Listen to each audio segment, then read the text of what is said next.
Due ciacole al caffè. Incontri con persone, personalità e personaggi per chiacchierare del passato, del presente e dell'avvenire della nostra città. Due ciacole al caffè. Ogni 15 giorni un nuovo appuntamento. E il prossimo ospite potresti essere tu. Incontriamoci per Due ciacole al caffè. Buon pomeriggio e benvenuti a Due chiacchiere al caffè.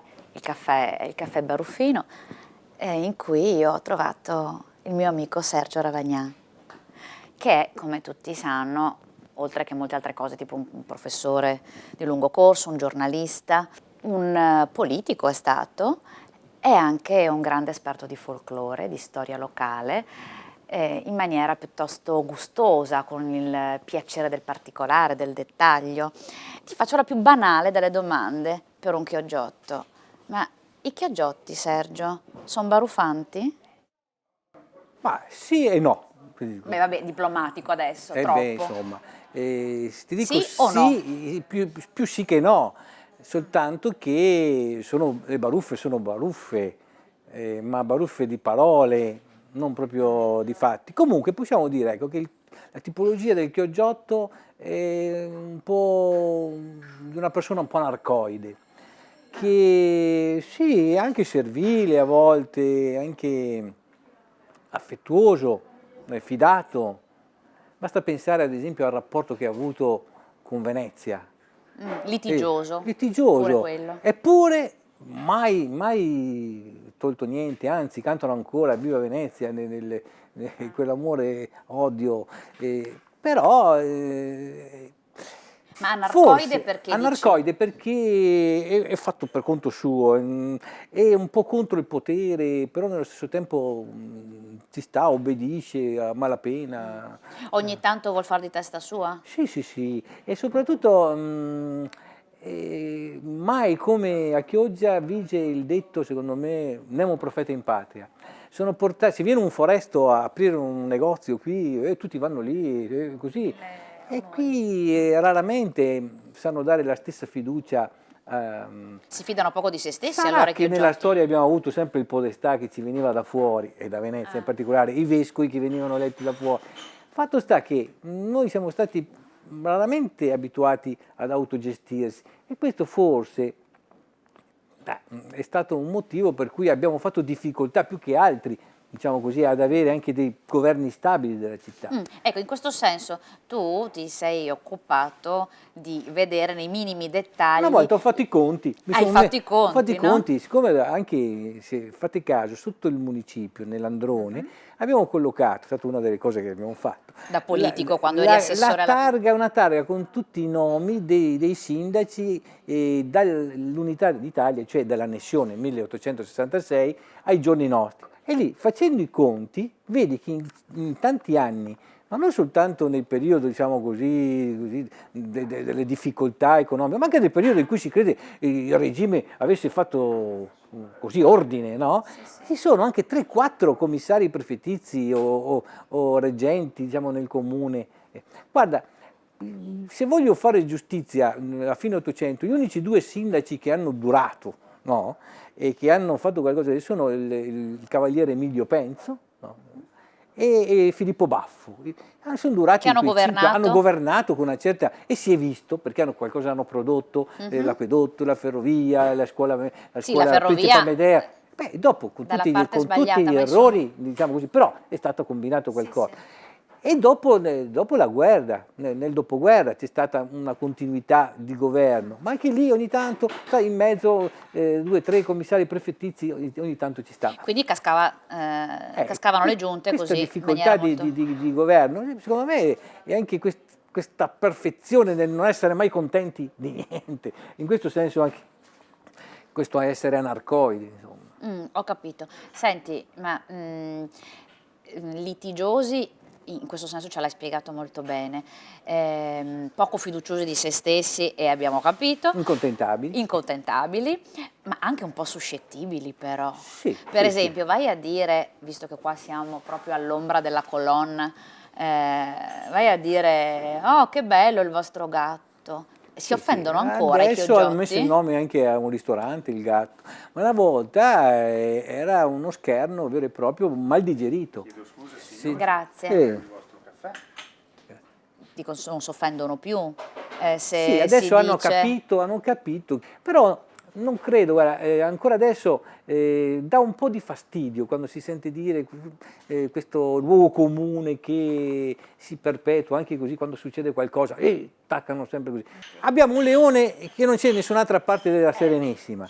Noi abbiamo il libro aperto, con la spada. Ma con la spada? Con la spada. E quindi vuol dire che insomma fare un'allegoria. Non siamo né in pace né in guerra, o siamo in una pace armata, e così. o una guerra latente, una cosa È un simbolo comunque anomalo, diciamo così, che può essere anche un simbolo del nostro modo di essere.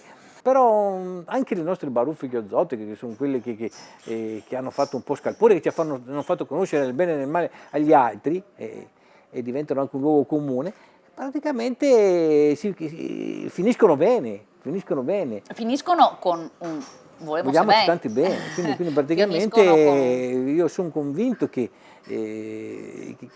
sia proprio un ritratto fedele di quella che è la psicologia della nostra gente. Insomma. Senti, c'è anche un altro simbolo interessante legato... Beviamo il caffè, si fredda. Sì. Senti, dicevo, c'è un altro simbolo che rappresenta un po' il nostro passato litigioso e poi il nostro presente di incontro, che è un luogo che tutti conoscono, chiunque arriva lo percorre magari senza nemmeno sapere dov'è, è il nostro ponte dell'Unione, che ha una storia però. Guarda, io Oggi è Unione, ma un tempo non lo era. Nel 76, quando insegnavo a Sottomarina, proprio nel centro, ho fatto una ricerca con i ragazzi, no? Facendo scegliere dei campioni, ventenni, cinquantenni, ottantenni, per capire se andavano d'accordo fra Chiogiotti e Marinatti. No.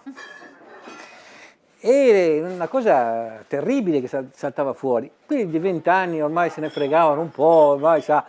Ma sentire quello che pensavano gli ottantenni di Chiogiotti, ma astiosi, non sì. si sarebbero mai sposati gli uni con gli altri, quindi due caratteri diversi, ma sono stati separati da un ponte che non esisteva, è stata costruita la prima passerella solo nel 21 di legno e si doveva pagare anche 5 centesimi di pedaggio per andare da una parte.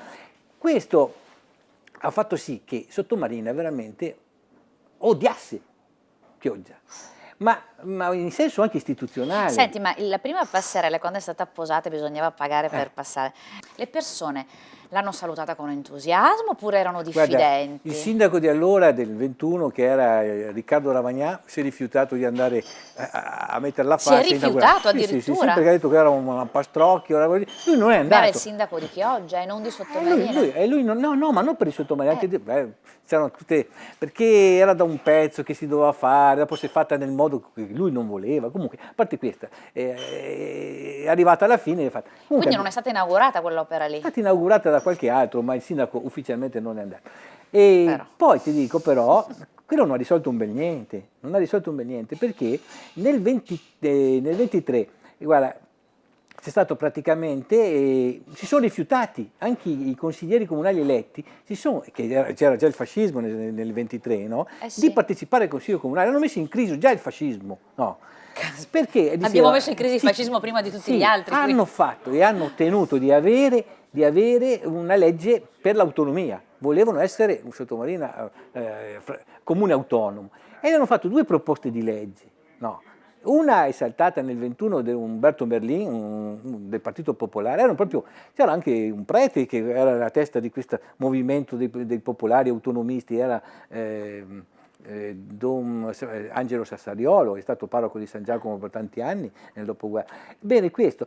E la seconda, poi è caduta per la legislatura finita, e dopo Corazzin, no? Nel 21, ma è stata la prima grana del nostro comune demo fascista. C'era il sindaco Calegari che ha dovuto scrivere tutta una memoria per dire che non era giusto, non era vero, ed è andato addirittura a Roma così a perorare la causa che questo non avvenisse. Allora è venuto qui per salvare i salvabili un ministro del governo, il ministro Giuriati, no?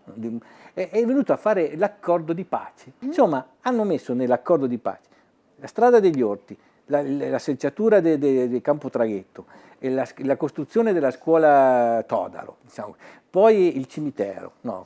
Poi costruire un ponte in cemento armato che poi è stato costruito negli anni 30, cioè lascia il tempo così. E questo è stato solo un accordo che ha fatto sì che questi rientrassero e che almeno l'ordine, diciamo così, l'ordine tornasse. è tornato. Bene, allora Pace è venuta anche la qui. pace è avvenuta. Allora finisci pure di bere il tuo caffè, io faccio altrettanto, e anche se non si brinda col caffè, ma insomma alla pace è avvenuta e al nostro ponte dell'unione. Questo è una dimostrazione che, insomma, le parole non fa abusi. Ecco, grazie Sergio e buon pomeriggio ai nostri spettatori. Alle prossime 2 chiacchiere al caffè.